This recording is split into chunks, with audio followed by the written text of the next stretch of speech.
No, good morning. It's great to be here.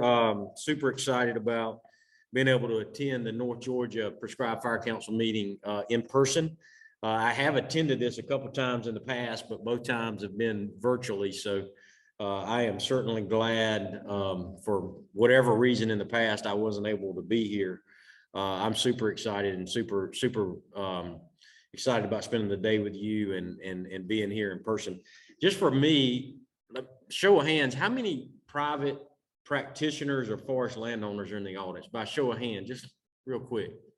All right, how about our folks, Georgia Forestry Commission folks, U.S. Forest Service folks? And then I guess I'll just give you the other category if that's okay. Who's the other category? All right, good deal. All right.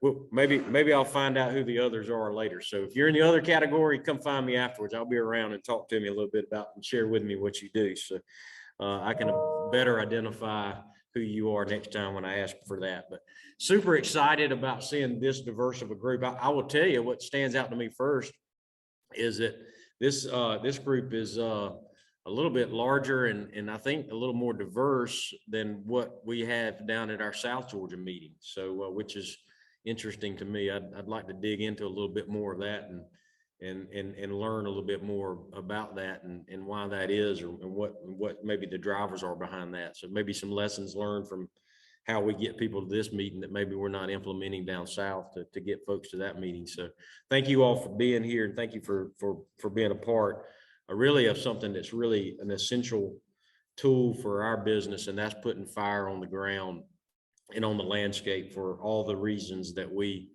know benefit society and benefit our forests. So I do want to just, before I get really deep into this presentation that I put together, I just want to acknowledge and I just want to stress to this organization and to the folks that are in the room that what we do is inherently dangerous.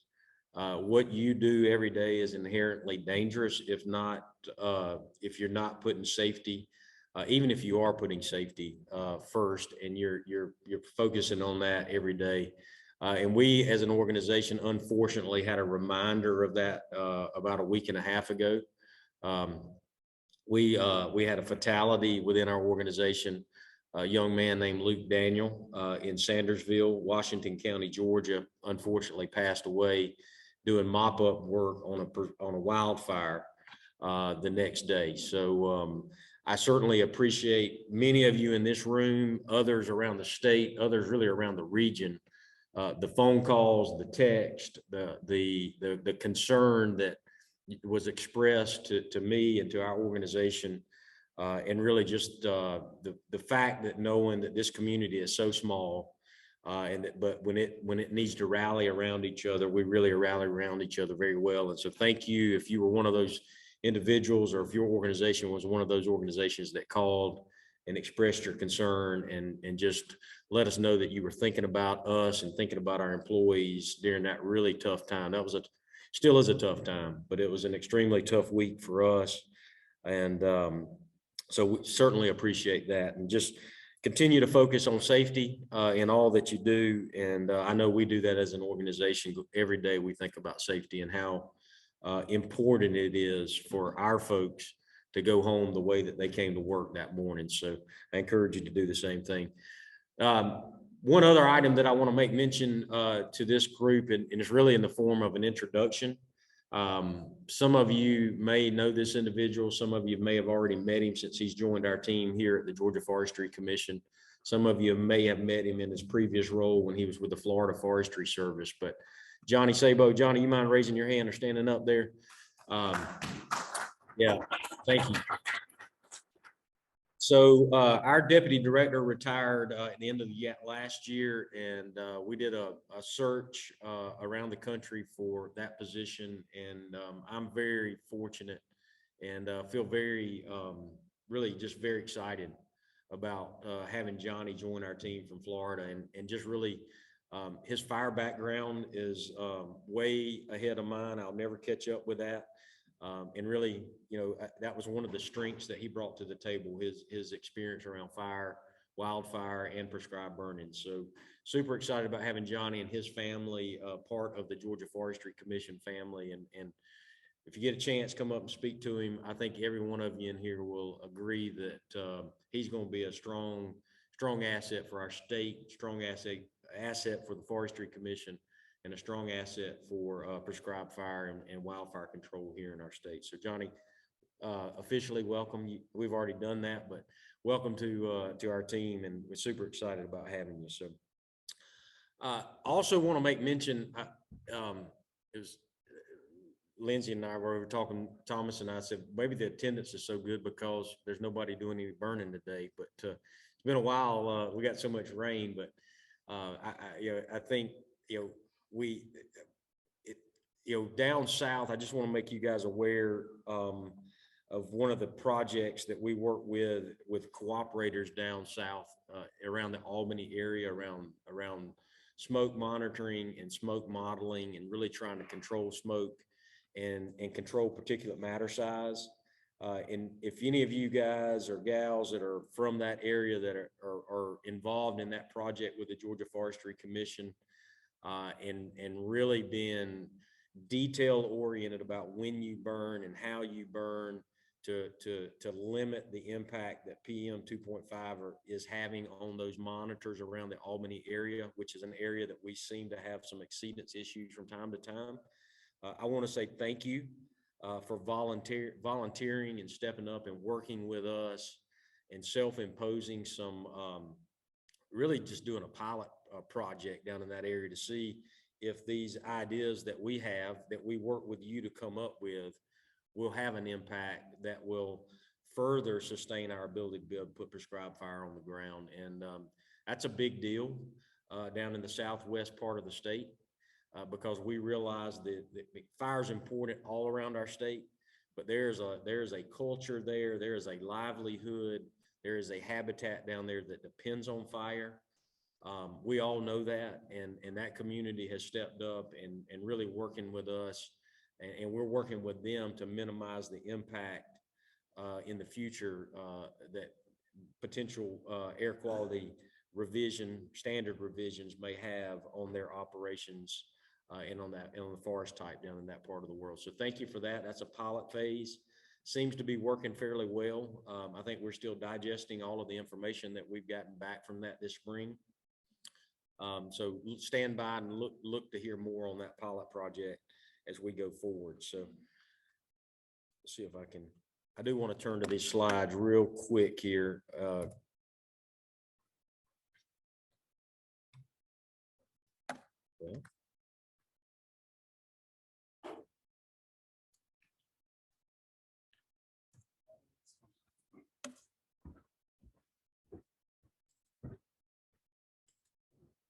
How about that? Does that get it?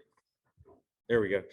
I think in the past, when I talked to this group, I talked about, I remember specifically last year, I talked about some initiatives that we were implementing at the Forestry Commission. And for, I think a lot of us recognize getting fire on the ground, one of the limiting factors, if not one of the most limiting, one of the most critical factors that we all face as organizations, as businesses, as forest landowners, and even as agencies, is capacity. And having a trained, having a capacity that is having a staff that's trained, having a staff that is comfortable, having a staff and a team that can get fire across the landscape. And for me, that was something that when I first joined this organization, that just kind of hit me right, in the eyes. And that was that we were experiencing an extreme amount of turnover within our organization. And we were training more than we were working. And that's not a good spot for an agency like us to be, the one that responds to wildfires, and then the one that this community depends on us to go out and put prescribed burn on the ground. So I'm going to touch on some of those initiatives that we implemented last year and just give you an update on where those are at. and the impact that those are having on our agency. And then I'll kind of close and I'll open myself up if it's okay for questions that anybody in the organization has. So before I get into those initiative updates, I do have a slide here that just shows really high level fiscal year 23 year-to-date numbers for us.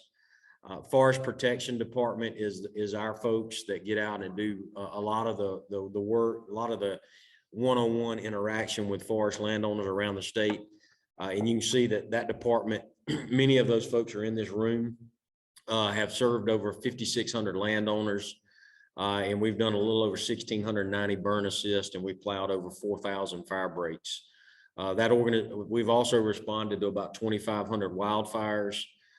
That's about equal to the number of fires that we have on a 5-year average in our state, but it's a little less than the total acres that we normally see in our state, which can be attributed to our folks' commitment to protecting forest and protecting your assets, landowners' assets in our state. And then in our fiscal year 22, the 23 numbers were a little noisy, and we didn't have a chance to get those really processed and comparative to past years at this point. So I'm using the FY 22 numbers there. About 1.4 million acres were burned in our state, prescribed fire. Our organization was at about 135,000 acres we directly were involved in, and that's working with private landowners around our state.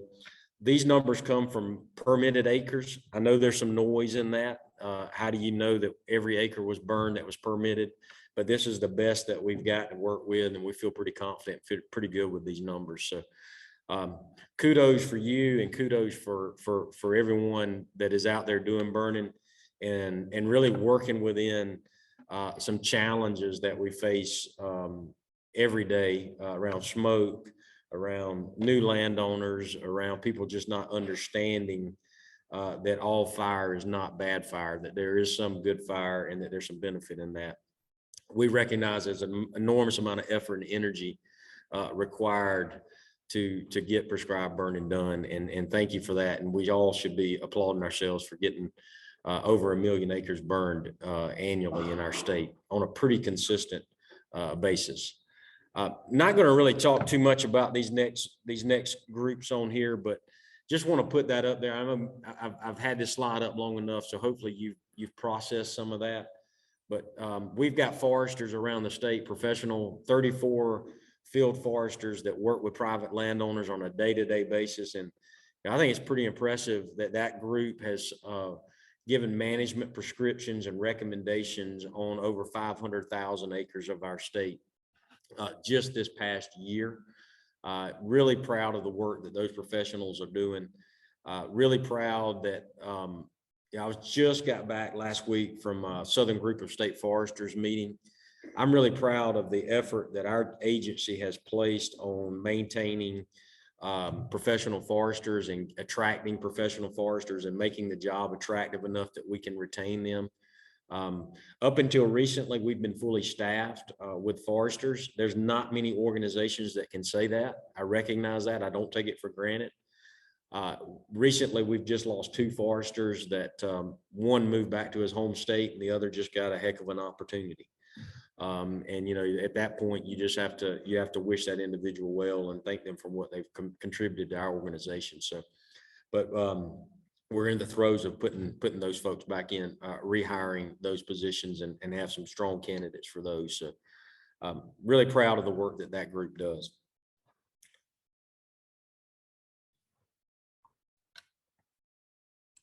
So the initiatives that I talked about with this organization last year, I believe it was about the same time. I remember sitting in a room in Greensboro, North Carolina. I do like being here better than sitting in my hotel room talking to you via the computer, but we were committed to addressing one of the most critical things that faced our agency, and that was the turnover that we were having in our wildfire forest protection group. And we recognized that as an organization, as a leadership team, we recognized the stress and the strain and the risk that that was presenting to our existing team and to our agency going forward. And so we developed several initiatives, and really proud that just about all of these initiatives, you'll see once I get to the next slide, have really attributed and really changed, I think, for the better, where our organization sits, and then what our future is going to look like as an organization as well. So we implemented a Ranger career pathway. We went to a 5 to 6 year career pathway for our Ranger entry level position. We had been doing things on about a 24 to 36 month career pathway for those individuals. We made the pathway more robust. We gave them more opportunity to earn a little bit more based on their skill level and based on their tenure than what it had been in the past. And you can see here, right now it's at 35,000 to 41,000 over the time period of 6 years.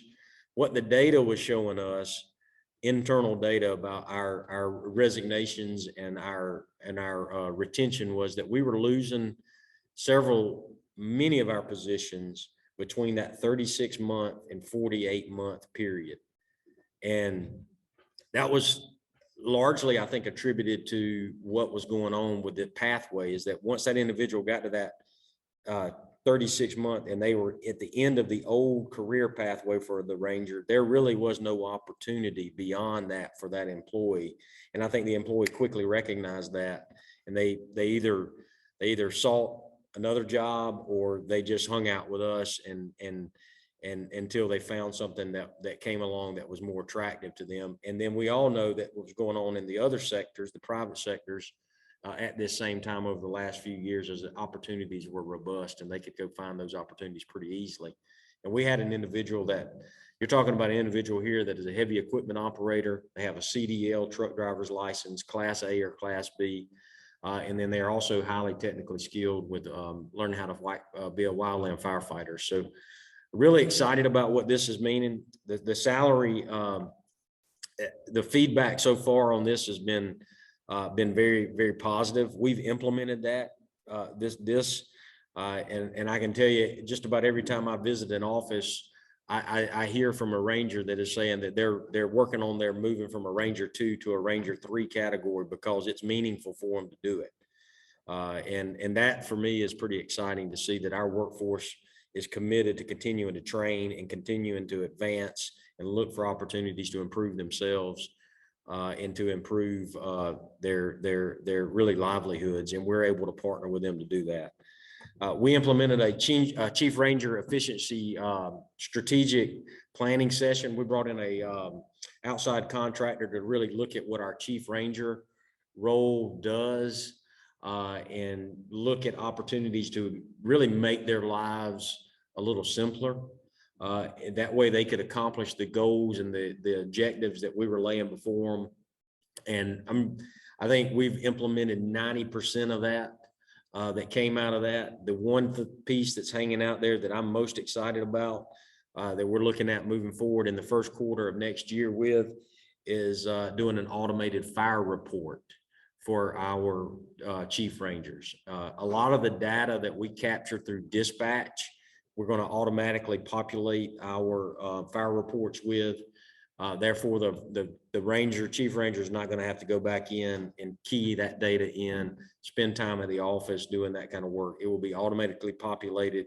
He or she will be able to go in and approve that fire report. I'm excited about being able to use that technology and help our folks, help their lives a little easier. We heard loud and clear from this group here that there was a lot of time being spent on fire reports, and there was a lot of redundancy. And what that effort that we're working to implement in the coming months is designed to do is to eliminate and to streamline that process and improve that process. We aligned our Chief Ranger compensation with their responsibilities. We had Chief Rangers that were managing 4 counties, 5 counties, 2 counties, 8 people, 7 tractor units, 10 tractor units, 4 tractor units. And every one of those chief rangers was being compensated exactly the same way. And my background, for those of you that don't know this, I came in from the private sector, and I just didn't understand that. I just didn't understand how we had an individual that was managing 10 pieces of equipment that were valued at $450,000 or $750,000, and he had 7 employees, was getting compensated the exact same way that another employee maybe was managing 2 people and he had 2 pieces of units. So it wasn't perfect, and but we implemented a system that really aligned or increased compensation for folks that had increased responsibility. Feedback was good for that. We admitted it wasn't perfect rolling it out, but it was a step in the right direction. It was a start to recognize that there is a difference in responsibility. And just an anecdotal piece to this is that we had an issue where we were having a real challenge with finding a county manager. And because of this tiered pay structure that we had a chief ranger in an adjacent county that was willing to take on that responsibility of managing that county for us until we could get comfortable finding a qualified and a person that was capable of being that chief ranger in that county. So just speaks to really giving the agency some flexibility to be able to reward people that are willing to accept more responsibility and take on that responsibility for the agency. So I think that's a step in the right direction for us as well. We've implemented that as well. We did an employee safety and engagement program. Safety is our anchor point. We've spent an enormous amount of time on professional and personal development this past year. We started out last fall having a meeting in Blackshear, and we were putting it all together, and I don't even remember where this came from, but I think it was one of our county or one of our employees said, we ought to call it the fall huddle. At first I was like, I'm not really big on I'm not a creative guy. But I was like, that's kind of corny, but let's go with it. But it was really good. It was during, starting the football season, and we huddled everybody up and we created alignment, and we got organized, and we focused on safety. We focused on engaging with our employees, making them feel valued, and really stating our objectives as a leadership team as to what our expectations were. And it's been pretty interesting this past year, the amount of comments I got back as I go around about having a fall huddle, and how enjoyable it was for our folks. That so we're going to do fall huddle 2 coming up, and really bring our people back together and create a sense of alignment, create a sense of community within our organization. And really pleased with the turnout that we had there, and the benefit that we received from putting that meeting together. We continue to support incident management for our folks. They go out on wildfires out west and help our neighbors when they need us the most. And what I mean by that is pretty simple. We pay them when they get back from that incident, versus waiting 6 months. In some cases, it was 9 months that they were receiving their compensation. And I can tell you that makes a world of difference with someone's willingness or want to go out and support these communities that call on us and ask for resources. So much to the tune of last year. I think folks were when we implemented this, there were lots of folks thinking maybe we weren't going to be able to pull it off, and the numbers were a little constrained. Our people were not as willing to raise their hand, but I think folks realized that we were able to deliver on that last year, our commitment that we told them we would deliver on. And last year we couldn't field a whole hand crew team. I don't believe we couldn't get a whole team. We ended up partnering. Maybe we did get one, or we partnered with other states to field a hand crew to go out west. But this year, I understand we've got enough volunteers to go to field 2 hand crews for this fire season, the Western fire season. So really excited about being able to do that. That just helps with morale. And then the real advantage for us as an agency is that when they go out west to a forest fire assignment, they learn, and they bring that learning back to us as an organization, and we benefit from that tremendously.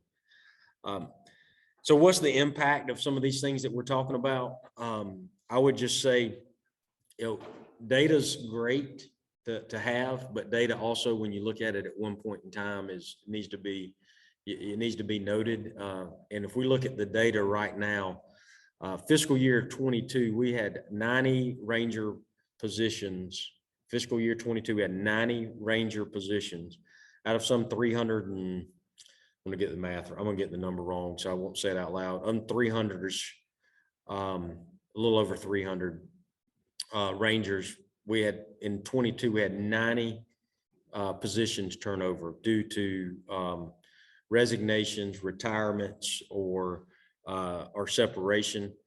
And then in fiscal year 23, as of June, we've had 57. So the variance there from year over year is 33. I'm encouraged by that. I'm excited about that.